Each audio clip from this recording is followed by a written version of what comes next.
Oke, pas kali ini kita mau bahas tentang pasca, tapi juga kita kaitkan itu dengan budaya populer sekarang. Apa misalnya budaya populer sekarang? Yang jelas, generasi sekarang tidak ada yang tidak punya atau tidak mengenal yang namanya media sosial, ya kan? Seperti Instagram, Facebook, TikTok, bahkan yang sehari-hari kita pakai untuk komunikasi, sekarang itu pakai WhatsApp, ya.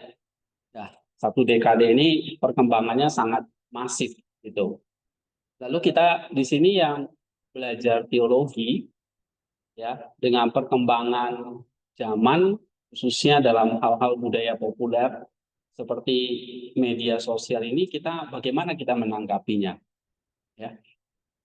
Nah, lalu kalian ada di sekolah ini juga yang belajar tentang heart, head dan hands ya, belajar tentang teologi khususnya dalam tradisi timur, tradisi barat, ya, para bapak gereja.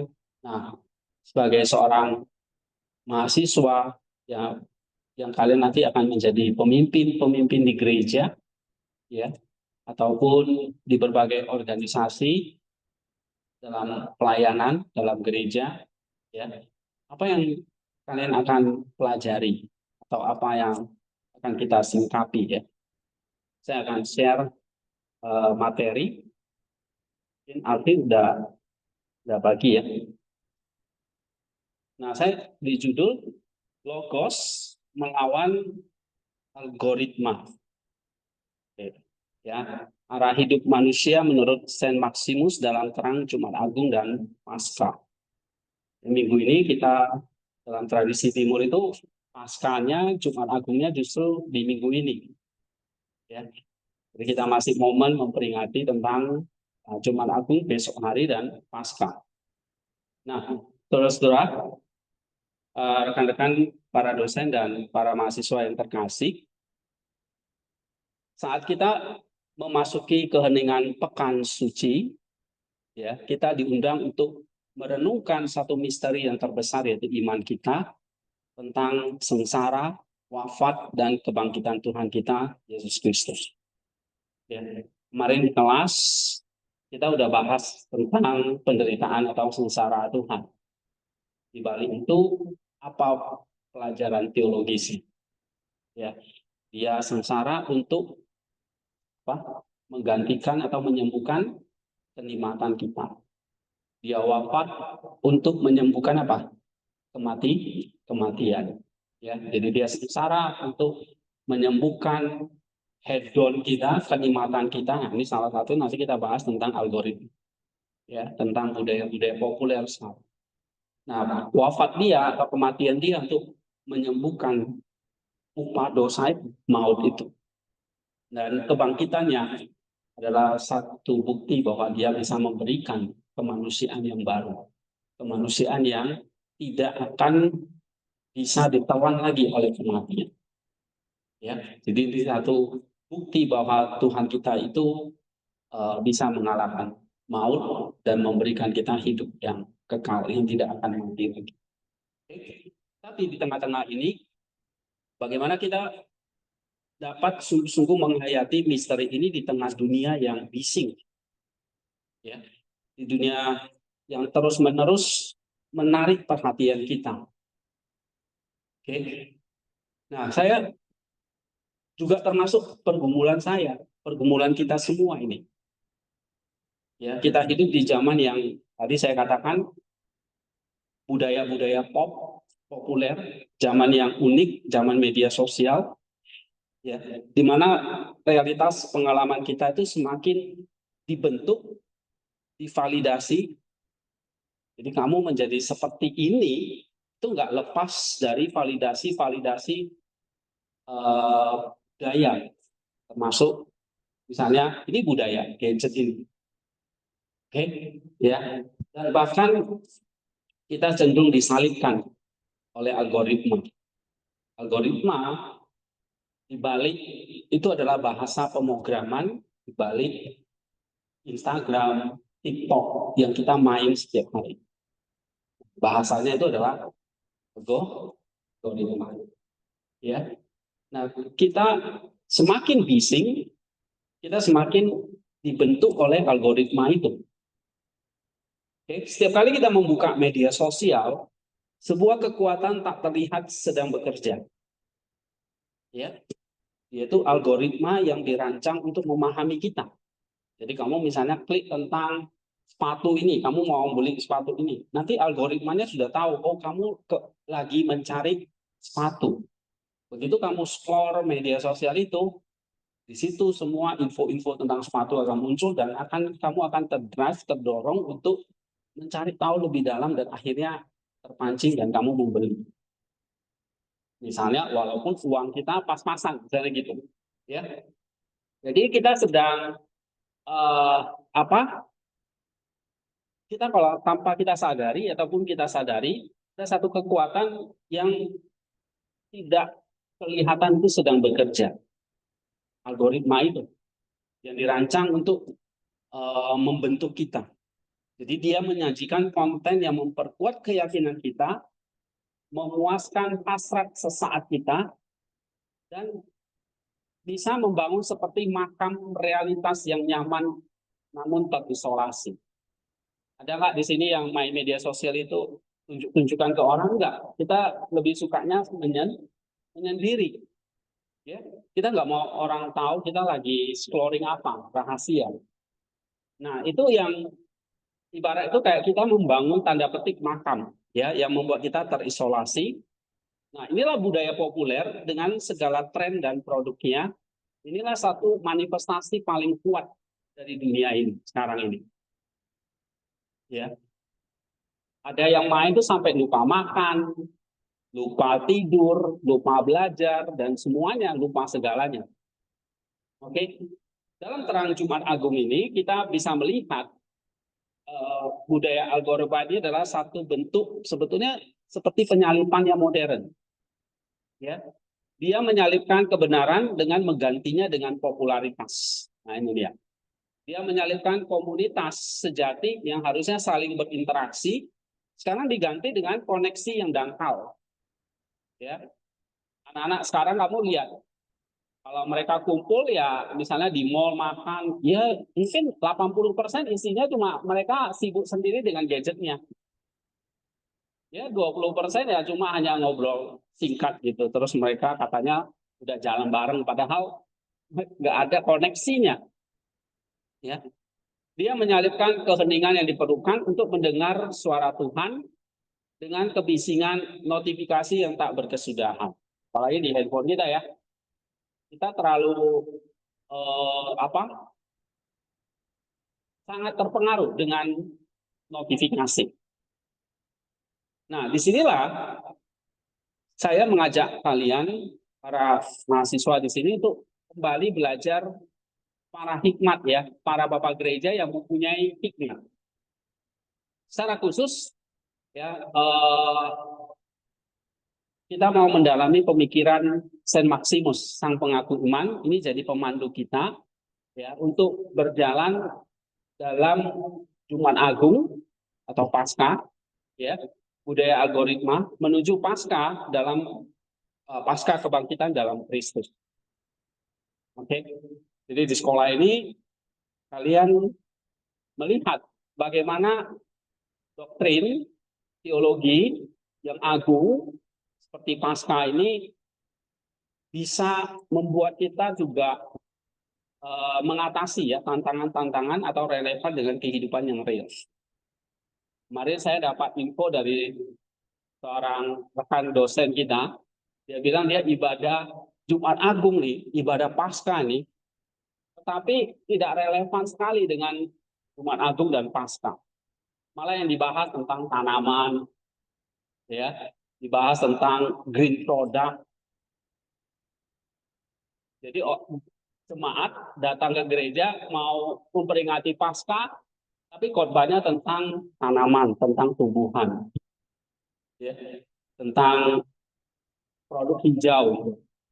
Nah, nggak ada hubungannya gitu. Walaupun ya bisa ditarik ya. Tapi bagaimana Jumat Agung kita di sini belajar mengerti tentang pasca Jumat Agung itu harus. Cuma masalahnya adalah doktrin ini nggak mati, hidup. Ya, ajaran-ajaran yang kamu pelajari di kelas itu dari para dosen itu bukan kamu anggap itu sebagai ilmu yang mati yang kamu cuma belajar hanya untuk dapat nilai gitu. Tapi itu sesuatu yang relevan dan hidup. Ibaratnya ini menjadi pemandu kita. Ya, penolong, pemandu kita. Nah, kita lihat satu contoh di sini. Kamu belajar apa di kelas sama saya? Tentang logos, ya kan? Tentang logoi, tentang tropos. Nah, bagaimana kita memakai konsep ini untuk membicarakan atau membahas tentang masalah budaya tadi, budaya algoritma tadi. Nah, ini yang kita coba diskusikan nanti kalau ada waktu ya. Oke, saya akan cepat supaya nanti kita ada waktu untuk diskusi ya. Nah, bagi Maximus, seluruh ciptaan berakar pada satu sumber ilahi, yaitu Sang Logos, yaitu Kristus sendiri. Jadi seluruh ciptaan, termasuk teknologi, algoritma, itu adalah ciptaan. Ya, sumbernya dari siapa? Sang Logos. Kita melihat ya, istilah-istilahnya dulu, ingat lagi, Logos yang bentuk tunggal itu siapa? Kelihatan nggak? Kebaca? Ya, Kristus adalah prinsip, tujuan, penopang universal dari segala sesuatu. Jadi Sang Logos itulah Sang Firman itu atau Sang Anak itu, Kristus itu sendiri. Itu yang tunggal ya. Tapi ada Logos itu memancarkan namanya logoi. Ini jamaknya.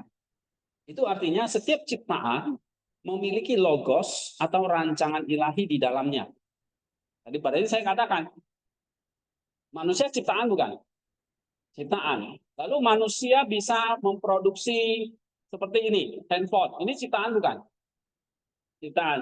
Berarti segala ciptaan, baik itu dari Allah secara langsung kepada kita, lalu manusia itu diberi logos untuk menciptakan sesuatu. Nah, itu semuanya punya logosnya atau rancangan ilahinya. Ya, misalnya kayak meja, bangku, itu semua ciptaan dari idenya, logosnya manusia. Tapi logosnya manusia berasal dari mana? Sang Logos, ya. Sehingga bisa dikatakan di sini semua ciptaan baik dari Allah maupun lewat manusia itu adalah rancangan ilahi. Berarti punya tujuan untuk kembali kepada Sang Logos. Nah, ini yang penting. Ini satu doktrin yang penting. Setiap ciptaan punya tujuan, punya logos. Apa tujuannya? Tujuannya apa? Kembali kepada Sang Logos. Nah, itu diingat. Apa tujuannya? Selvin. Iya, kembali kepada Sang Logos. Ciptaan apapun itu kembali kepada Sang Logos. Nah, yang ketiga, cara atau tropos.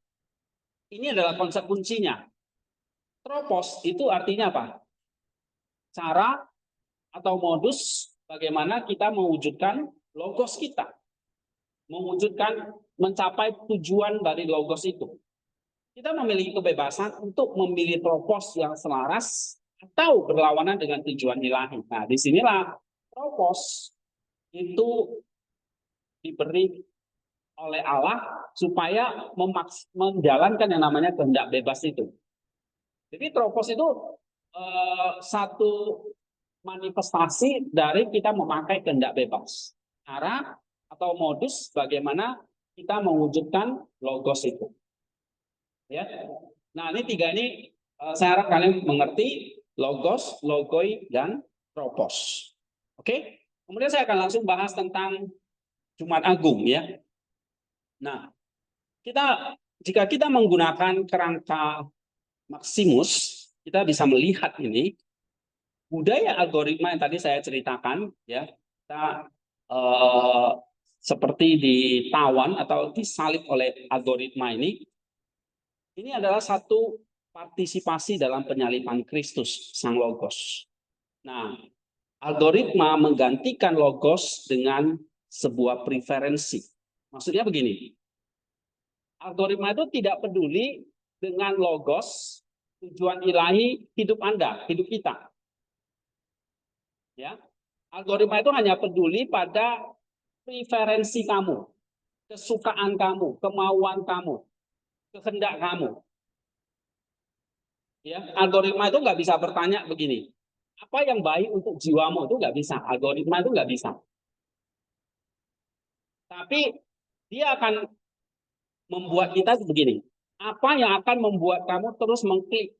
Nah, itu tugasnya algoritma. Ya, di sini sang logos sebagai pusat kebenaran itu disingkirkan, karena dia nggak bertanya, algoritma itu nggak tanya apa yang baik buat jiwa dan tubuhmu, enggak. Algoritma itu cuma membuat kamu tuh ingin terus mengklik dan mengklik, sehingga dia menggantikan logos menjadi ego kita. Jadi logos itu nggak jadi pusat lagi, tapi ego kita yang diproyeksikan oleh data algoritma itu. Ya, ini kalau kita umpamakan itu seperti eh, Jumat Agung itu sebelum Yesus disalib itu seperti ada teriakan, jangan dia, tetapi Barabas saja yang dibebaskan. Versi digitalnya, paham ini? Ya, jangan Kristus, tetapi Barabas. Nah, kita juga bisa pilih yang sama sekarang. Ya, bukan sang logos, tetapi algoritma. Ya, bukan sang logos, tetapi ego aku.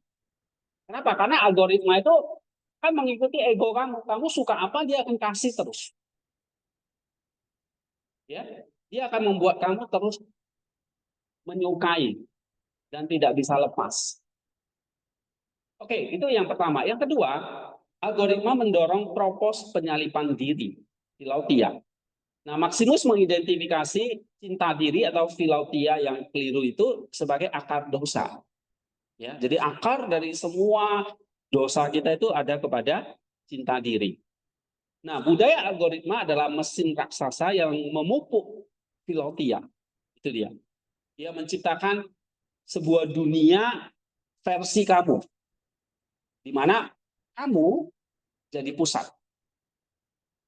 Ini adalah tropos yang atau cara hidup yang berlawanan dengan jalan Kristus yang memilih jalan kenosis, jalan pengosongan diri, yang puncaknya ada di kayu salib.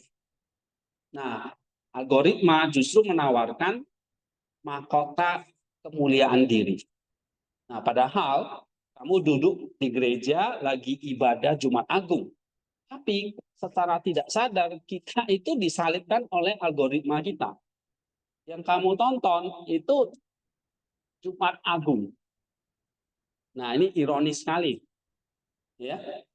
Algoritma menawarkan mahkota kemuliaan diri, tetapi Kristus menawarkan mahkota diri. Nah, ini krisis yang terjadi sekarang. Banyak sekali. Ya, jemaat itu, yang tadi saya kaget sebuah gereja, Jumat Agung, tapi yang dibicarakan bukan penderitaan Kristus, kemuliaan dia, penderitaannya, tetapi justru tentang tanaman. Kaget juga ya. Kalian masih mending lah di sini. Disuruh baca bacaan Paskah, udah baca belum? Hah? Atau baca algoritma aja? Oke, yang ketiga, algoritma mengaburkan logoi ciptaan. Ya. Di dalam budaya populer, segala sesuatu itu direduksi menjadi komoditas, menjadi barang bisnis. Kalau nggak ngerti komoditas itu barang dagang. Makanya manusia itu jadi konsumen. Ya, manusia menjadi konsumen. Alam menjadi latar belakang, kebenaran menjadi opini. Nah, ini adalah pengaburan makna ilahi logoi dalam ciptaan. Ya, jadi algoritma itu mengaburkan itu semua. Yang penting komoditas. Seberapa cuan, seberapa kamu bisa dapat banyak followers, seberapa banyak kamu dapat likes. Itu komoditas tanpa kita sadari. Ya. Nah, ini seperti para prajurit di bawah salib yang lebih peduli pada jubah Yesus. Ya, kalau di momen Jumat Agung itu, prajuritnya sibuk pada jubah Yesusnya daripada Sang Logos yang tergantung di atas mereka. Oke, nah algoritma mengaburkan itu. Kita jadi lebih memilih apa?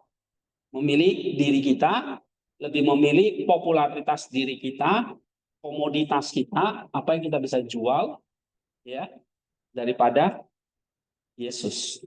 Ya, ini tadi kayak prajurit lebih memilih jubah Yesus daripada Yesusnya gitu. Oke, nah sekarang coba kita lihat Jumat Agung, ini Jumat yang begitu sengsara, begitu menderita. Kita disalib ini oleh algoritma. Sedangkan Tuhanmu disalib oleh para prajurit. Ya. Tetapi kita punya pengharapan, yaitu Paskah. Nah, ini adalah satu arah menuju kebangkitan konstruktif ya, arah konstruktif menuju kebangkitan dalam Kristus. Oke. Syukur kepada Allah ya. Kisah ini nggak berakhir di Jumat Agung. Nah, coba kita lihat ya. Tuhan kita ternyata bangkit pada hari Minggu. Nah, artinya dia memberi kita jalan keluar dari makam algoritma. Nah, beberapa hal praksis yang holistik yang sejalan dengan visi pendidikan kita di STT ini yaitu head heart hands ya. Bagaimana kamu jadi pemimpin sahabat yang memiliki hati penuh anugerah ya, pengetahuan yang penuh kebenaran dan tangan yang terampil. Ya, 3H itu. Oke, yang pertama kita lihat kepala itu identik dengan melihat makam yang kosong. Ini begini, kebangkitan dimulai dengan sebuah kesadaran dengan kepala kita. Kita harus secara sadar mempelajari kembali logoi ciptaan itu, termasuk HP ini. Untuk apa kamu pakai HP ini? Kamu sadar, kamu sedang pakai HP. Kamu mengendalikan HP itu. Bukan HP itu yang mengendalikan kita. Nah, itu kamu ngerti lagi apa logoi ciptaan. Ini berarti melatih pikiran kita untuk melihat melampaui permukaan. Seperti para murid yang melihat kain kafan tergurung rapi dan mulai percaya. Ternyata Tuhan sudah bangkit. Kita melatih pikiran kita untuk melihat jejak-jejak Sang Logos yang bangkit di dalam Alkitab, di dalam sejarah, di dalam sains, dan di dalam sesama. Kita bertanya, di mana Kristus bekerja di sini? Jadi Kristus yang bangkit meninggalkan jejak-jejak kita, termasuk di dalam ciptaan ini, di dalam kitab suci, dan di dalam sejarah, bahkan di dalam semua ilmu pengetahuan. Ada jejak Kristus ini. Maka sekolah ini mengajak kalian untuk sadar ada jejak Kristus ketika kamu pelajari ilmu psikologi. Ada jejak Kristus ketika kamu pelajari ilmu sejarah. Ada jejak Kristus ketika kamu mempelajari ilmu pastoral. Ada jejak Kristus ketika kamu mempelajari ilmu filsafat misalnya, ataupun kepemimpinan di sini, ya, dan ilmu-ilmu yang lain. Nah, kita bertanya, di mana Kristus bekerja? Kamu harus cari tahu. Di teknologi ini ada jejak Kristusnya. Di mana dia bekerja? Oke? Yang kedua, hati. Mengalami hati yang berkorban-korban. Seperti dua murid dalam perjalanan ke Emmaus, ya, hati kita perlu dihangatkan kembali oleh Sang Logos. Inilah jalan askese atau latihan rohani sebagai partisipasi dalam kematian Kristus agar kita dapat bangkit bersamanya. Nah, salah satunya adalah puasa digital. Ini menjadi satu tindakan konkret mati bagi validasi algoritma agar hati kita dapat hidup bagi Tuhan. Nah, hati perlu memilih jalan askese, memilih ya algoritma atau Tuhan. Nah, perlu ada puasa digital. Doa hati menjadi cara kita berjalan dalam Kristus yang bangkit, membiarkan Dia membuka kitab suci bagi kita hingga hati kita berkobar-kobar. Ya, itu yang kedua. Yang ketiga, tangan. Nah, ini menjadi saksi kebangkitan. Kebangkitan tidak disimpan untuk diri sendiri. Ya, pesan terakhir Yesus adalah jadikanlah semua bangsa murid. Nah, kita harus secara aktif memilih tropos yang menjadi saksi Paskah. Ya, memilih tropos yang menjadi saksi Paskah. Ini artinya apa? Kita menggunakan teknologi bukan untuk membangun ego, tapi untuk membangun kerajaan Allah. Menciptakan konten yang menyebarkan harapan, misalnya bukan kecemasan, ya, melayani orang-orang di dunia nyata sebagai perwujudan kasih Kristus yang telah mengalahkan maut. Oke. Nah, inilah jalan menuju teosis, ya, di mana kita berpartisipasi dalam kehidupan ilahi yang telah dimenangkan bagi kita melalui kebangkitan. Jadi kesimpulannya adalah, saudara-saudara, budaya algoritma menawarkan kita kepada sebuah Jumat Agung yang permanen, satu kehidupan yang berpusat pada ego, itu budaya algoritma, ya, terisolasi dalam makam kenyamanan kita sendiri, terpisah dari makna sejati. Oke. Tapi Kristus sudah bangkit. Nah, makam itu kosong. Artinya apa di sini? Ya, kita punya Kristus, bersama dengan Kristus kita bisa melatih pikiran kita untuk mengenali karya Kristus yang bangkit, melatih hati kita untuk melalui askese, mati bagi dosa, hidup bagi Dia, dan menggunakan tangan kita untuk menjadi saksi kasih-Nya. Sehingga kita tidak hanya bertahan hidup, kita sungguh-sungguh hidup. Ya, kita menjadi agen kebangkitan di tengah budaya populer yang mematikan ini. Oke, nah kita sebagai komunitas di sini hari ini belajar apa? Bahwa jangan sampai kita digerakkan oleh algoritma. Tapi ingat lagi, visi sekolah ini kita dipimpin oleh Sang Logos, bukan algoritma HP. Dipimpin oleh Sang Logos yang disalibkan, yang wafat, dan yang sudah bangkit. Ya, oke, selamat merayakan Paskah, Kristus telah bangkit. Nah, ini artikel ini kemarin saya bikin di momen Paskah, ya. Oke, ini ada beberapa pertanyaan untuk diskusi. Saya ingin diskusi sebentar. Kita ada berapa? Oh, pada moderator ada waktu berapa menit lagi? Oh, jam saya habis ya, pas ya, 20 menit. Oke. Nah, sekarang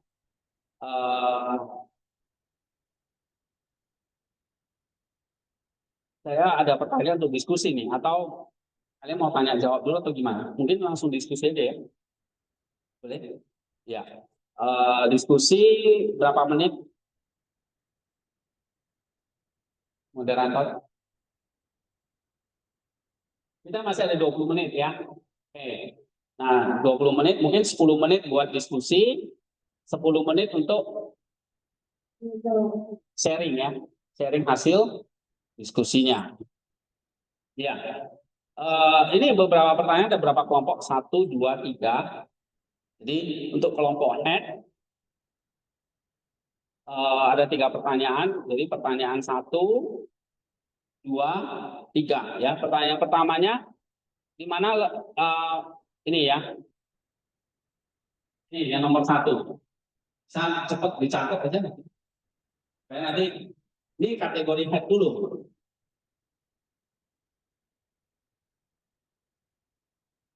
Jadi pertanyaan 1, maksudnya mengajarkan bahwa setiap manusia adalah untuk bersatu dengan Tuhan, ya kan?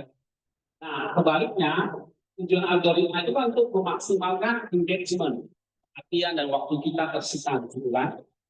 Nah, menurut Anda, di mana letak benturan paling fundamental antara dua tujuan yang berbeda ini dalam kehidupan sehari-hari? Ini kayak ada benturan nih.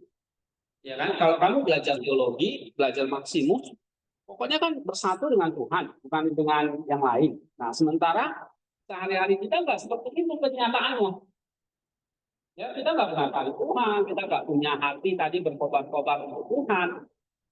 Nah, di mana letak benturan paling fundamental dari dua tujuan yang berbeda ini? Oke, ini untuk kelompok satu ya. Kelompok dua, yang tingkat dua berarti ini, artikel tadi menyebutkan, ini, nomor dua. Artikel tadi menyebutkan bahwa algoritma mendorong progres cara hidup yang berpusat pada diri atau filosofinya. Nah, bisakah Anda memberikan contoh-contoh spesifik dari budaya populer, misalnya TikTok, tipe konten YouTube, atau cara orang berinteraksi di Instagram yang secara jelas mempromosikan filosofia ini? Oke? Memberikan contoh-contohnya ya. Nah, yang ketiga, jika sang logos atau Kristus adalah kebenaran itu sendiri, sementara algoritma menciptakan embung realitas, ini istilahnya reality bubble, ya itu lagi terjadi sekarang. Nah, yang dipersonalisasi untuk setiap orang, kasih jangka panjang ya bagi kemampuan gereja untuk memberitakan satu Injil yang universal kepada dunia yang berpartisipasi ini. Oke. Jadi apa implikasi jangka panjangnya? Mau generasi sekarang sudah kena namanya realitas bubble ini, gelembung bubble. Ya, tahu bubble ya? Betul, nggak pernah berhenti gitu loh. Tapi begitu disentuh kosong ternyata, nggak ada isinya. Itu bubble, usah gitu. Ya, oke. Lanjut, yang pertanyaan itu hati ya. Ini yang refleksi personal dan spiritual. Untuk kelompok satu, nah, dalam perangkuman suci, mari kita jujur pada diri, kapan Anda paling rentan menyembah algoritma, kapan waktunya. Pokoknya ya, disitulah kamu menyembah algoritma. Atau gimana? Apakah saat merasa kesepian, bosan, butuh validasi, atau saat mencari hiburan? Bagaimana perasaan kamu setelahnya, dan bagaimana itu berbeda dari perasaanmu setelah berdoa atau membaca Alkitab? Ada bedanya nggak? Kamu lihat HP, puas, atau ketika baca Alkitab, puas gitu. Yang mana? Jangan semua main TikTok baru puas, baru bisa tidur ya. Kalau belum lihat TikTok nggak bisa tidur gitu. Jangan kamu kalau belum berdoa nggak bisa tidur. Nah, yang mana kira-kira ya? Yang kedua, artikel ini mengaitkan askese latihan rohani dengan kuasa digital sebagai cara berpartisipasi dalam kematian Kristus atas ego. Ya. Selain tidak membuka media sosial, nih ya selain ya, bentuk kematian praktis apalagi yang bisa kita lakukan untuk melepaskan diri dari cengkraman algoritma dan menghidupkan kembali hati kita untuk Tuhan. Jadi bentuk kematian praktis apa yang bisa kita kerjakan? Selain kamu tadi puasa digital, tidak membuka, misalnya tahan 1 jam aja, nggak buka media sosial. Nah, tapi selain itu apa lagi ya? Yang ketiga, Paskah adalah perayaan kebangkitan dan hidup baru. Nah, jika Anda diberi kesempatan untuk bangkit dari satu kebiasaan digital yang buruk, kebiasaan apakah itu yang kamu mau ciptakan yang baru? Ya, dan hidup baru seperti apa yang Anda harapkan sebagai gantinya? Misalnya lebih banyak waktu keluarga, membaca buku, atau melayani di komunitas. Oke? Yang ketiga, kategori 3, hands. Ini berarti pertanyaan kelompok satu lagi. Nah, kamu sebagai calon pemimpin, kita dipanggil untuk menjadi pencipta konten kerajaan Allah. Konten seperti apa, baik itu tulisan, podcast, atau bahkan percakapan yang bisa kita ciptakan untuk secara sengaja melawan logika algoritma dan menggunakan logika kebenaran, harapan dan visi. Jadi kamu lihat lagi isi TikTokmu ya, isinya apa sih? Algoritma doang atau logo kebenaran? Nah itu. Yang kedua, bagaimana kita sebagai komunitas di STT Soteria ini bisa saling membantu untuk hidup sebagai manusia pasca di era digital. Komunal apa yang bisa kita bangun bersama untuk saling menguatkan agar tidak terseret oleh arus budaya populer. Contoh jadwal bebas gawai bersama, kelompok akuntabilitas dan lain. Jadi apa yang bisa kita lakukan ya, yang kita bangun supaya bisa saling tidak tersalip oleh algoritma terus. Yang ketiga, Yesus yang bangkit mengutus para murid ke seluruh dunia, ya kan? Menjadi saksi pasca tadi. Nah, bagaimana kita bisa menggunakan teknologi alat yang sama yang digunakan algoritma justru untuk menjangkau mereka yang terisolasi di dalam platform digital, ya dengan kabar baik tentang kebangkitan dan komunitas sejati. Jadi bagaimana kita bisa memanfaatkan teknologi itu untuk menjangkau mereka yang masih terkungkung oleh algoritma itu, ya sehingga mereka bisa dengar kabar baik tentang kebangkitan dan komunitas, bisa join di dalam komunitas gereja. Oke, itu ya. 3 pertanyaan ke masing-masing kelompok dengan waktu 10 menit.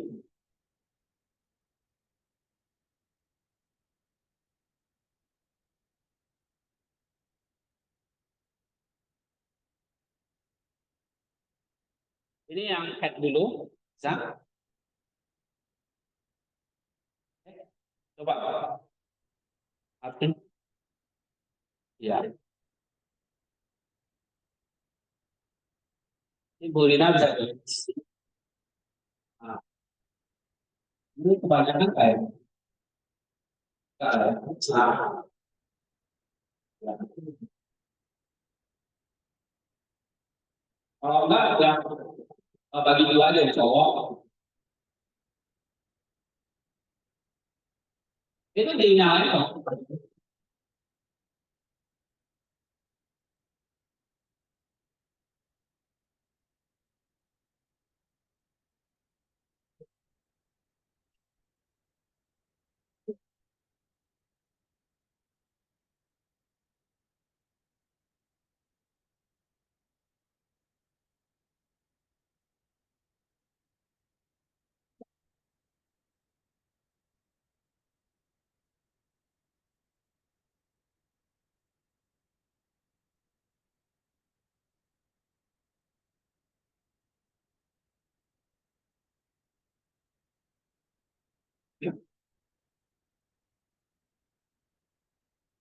Oh, materinya bisa di-share kali.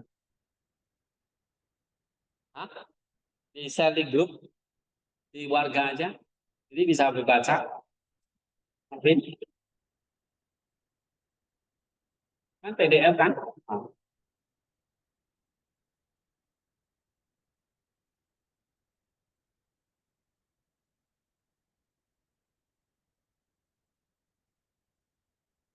itu cara mereka memahami dan menghargai martabat manusia.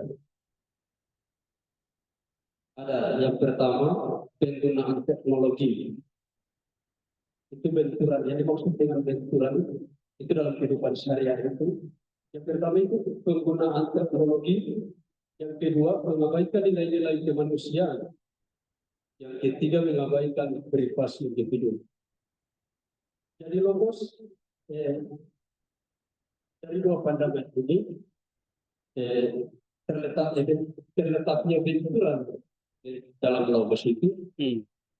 Dalam logos itu manusia memiliki nilai prinsip. Jadi kalau algoritma itu hanya melihat mengabaikan martabat manusia pada relasi. Oke, itu saja. Terima kasih. Kalau algoritma itu mengabaikan martabat. Dia nggak peduli kamu siapa. Dia nggak bertanya jiwamu butuh apa. Dia hanya bertanya kamu sukanya apa. Itu algoritma. Ya. Oke, good. Tadi kalau logos apa tujuannya?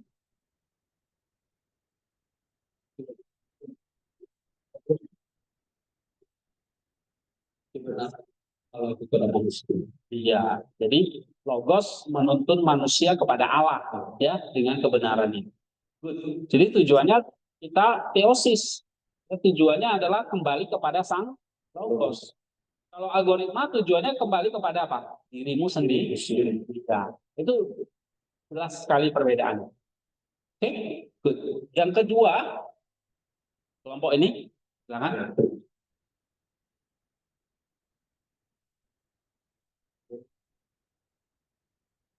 Contoh ya, contoh spesifiknya ya. Ya. Contoh spesifiknya dapat kita lihat di medsos sekarang itu banyak jika kita melihat di konten-konten itu kita banyak melihat mereka menawarkan budaya-budaya baru, terutama dalam segi berpakaian. Pakaian-pakaian sekarang banyak yang robek-robek, padahal kita secara logika kenapa harus pakai baju yang robek? Kita seharusnya menggunakan baju itu untuk menutupi tubuh kita. Tapi karena orang-orang barat yang ingin lebih menarik dan atau untuk lebih tampil keren di depan orang lain, mereka rela melakukan itu. Bahkan anak-anak di zaman sekarang, terutama di Indonesia, juga terpengaruh oleh budaya-budaya orang luar juga. Nah, itu mendorong anak-anak itu lebih fokus kepada dirinya, terutama dalam segi berpakaian. Yang akhirnya mendorong mereka untuk tetap terlihat keren di depan atau terlihat baik di depan orang lain. Padahal meskipun mereka ekonominya susah, tapi mereka rela banyak untuk memuaskan diri sendiri. Nah, bukan cuma itu saja. Jika kita lihat sekarang itu orang-orang yang konten kreatif juga mendorong juga orang-orang untuk melakukan yang lain konten kreatif. Karena kenapa? Menawarkan bahwa jika melalui konten kreatif kita dapat uang. Nah, sebenarnya memang tidak salah menjadi konten kreatif, tapi salahnya banyak yang mempunyai ambisi untuk mencapai ada pencapaian atau itu dia untuk dapatkan uang dari konten kreatif.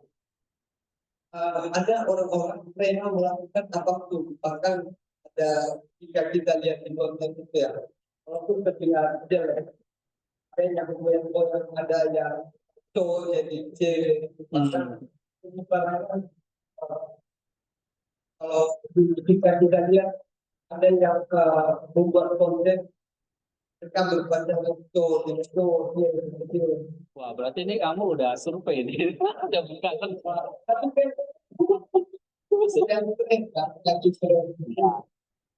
Ini bisa saja sih contoh-contoh ya. Oke.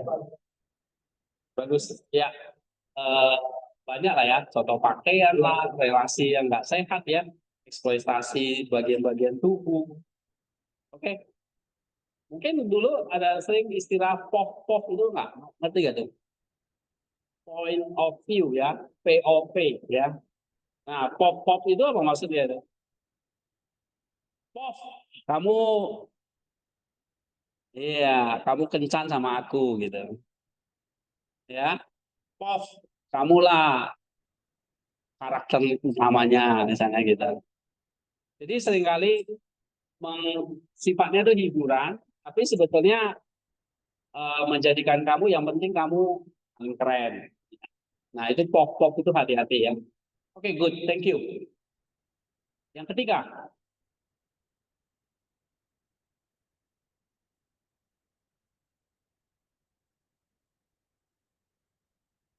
satu. Oke, terima kasih materinya yang telah dipaparkan pada hari ini.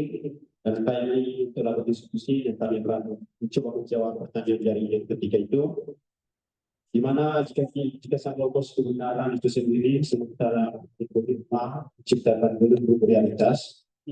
Nah, di mana dipersonalisasikan untuk setiap orang apa implikasi jangka panjang bagi kemampuan gereja untuk memberitakan satu Injil yang universal kepada dunia yang telah direhabilitasi. Percaya, Nah, percaya kasih. Nah, kami mencoba menjawab di mana perkembangan teknologi pada masa sekarang itu yang semakin popularitas, di mana kita tidak bisa menghindarinya lagi.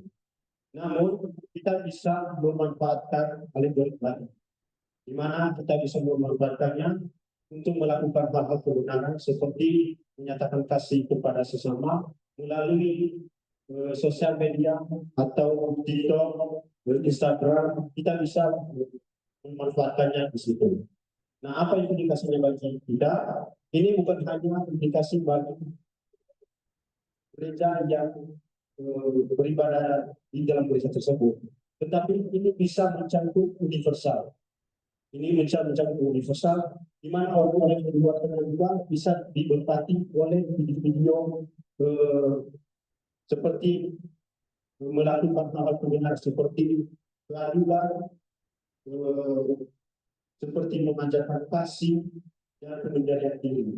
Ini bisa kita gunakan algoritma ini sebagai memanfaatkannya sebagai melakukan hal kebenaran.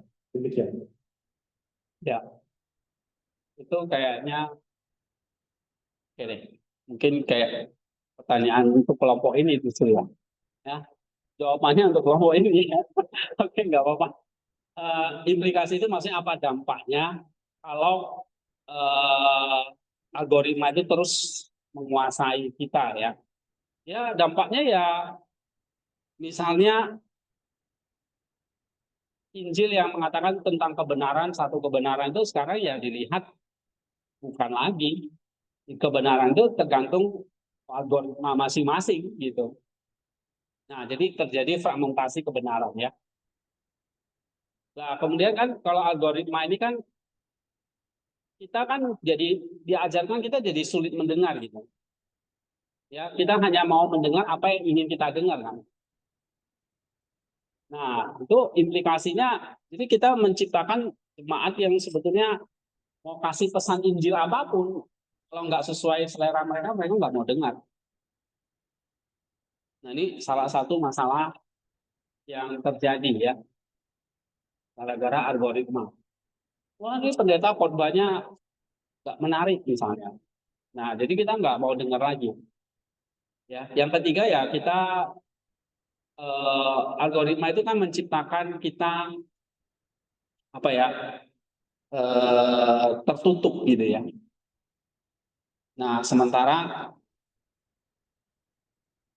bagaimana gereja itu menyampaikan kasih Kristus itu kalau nggak ada dialog gitu, dua arah. Sementara kalau algoritma itu kan misalnya mendorong kita untuk terjadi grup-grup gitu, ya. Kamu sukanya apa kelompok ini? Jadi ada polarisasi lah.